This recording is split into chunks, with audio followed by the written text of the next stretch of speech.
Hello, I'm Gill Fielding, and this is what's caught my eye in the media this week.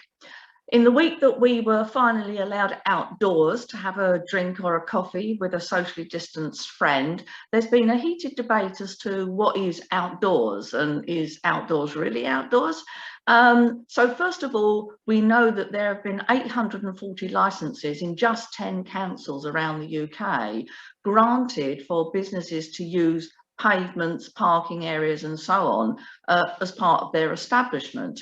And even in Westminster, there have been 60 areas designated as outdoor space for businesses, and that includes parking bays. And I'm wondering where people are going to park to go and have this socially distanced drink with someone.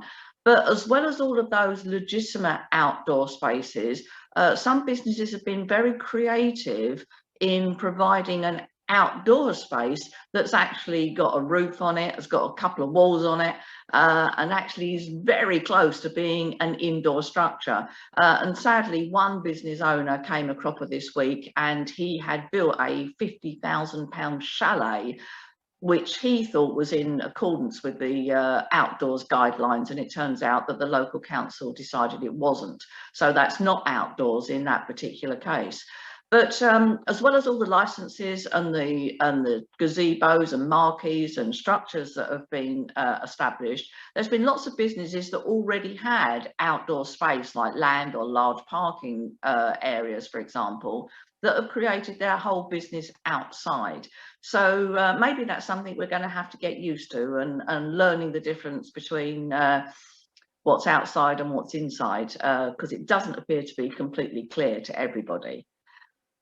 Now, I'm always interested in the property market, and I read this week that London property has been having quite a boom in the high-priced areas, and there have been more properties sold in 2020 in London of a value of $10 million or more than any other city in the world. So London is still the #1 city for people to live if they have a lot of money and if they're a wealthy individual.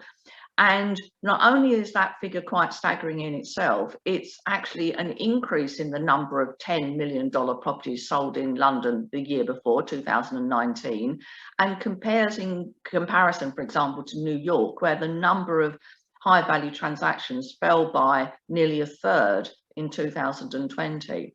And it just goes to prove the resilience of the London market, that people will always want to invest in London property as an asset class, and any fear that anybody might have had about London ceasing to be the global hub after Brexit can go completely out of the window, because it turns out that even more than ever, people do want to live in London, particularly those people that have a shed load of money. And then a very heartwarming story that I read this week about some small businesses that are based on the UK, the England-Wales border. And it started with a lady who has what is a preserve making business. So she makes jams and marmalades. And when COVID struck, she had to shut her shop. And rather than just sort of go home for the duration, she contacted other local businesses, and between them, they've set up a cooperative. So rather than all of these businesses close down, there are now 25 small businesses in a cooperative, and that includes a butcher, a cider maker, a coffee roaster, a couple of breweries, the original jam making lady. And they've set up a cooperative whereby they've got a joint website, and they've also got a joint distribution centre. So you can order from all of those businesses and collect from one central point and collect all your goodies. And it's such a lovely story, because it shows that if we band together, then we can support each other, and they provide guidance and advice and ideas to each other. So I hope they don't disband the cooperative when the pandemic is over, because it's lovely to hear such a positive, uplifting story. And it just goes to show that the word team works. So team is together, everyone achieves more. So what a lovely story. So we could have had 25 bus businesses there, but instead of that, we've got one thriving cooperative. And I love that story. And finally, just some stats this week. We're not entirely sure what impact the lifting of lockdown has had, but there are rumours that retail spending has been up by as much as 500% this week compared to last week. So we'll see whether those figures settle in the future. But it wouldn't surprise me, and it will be a phenomenal boost to the economy.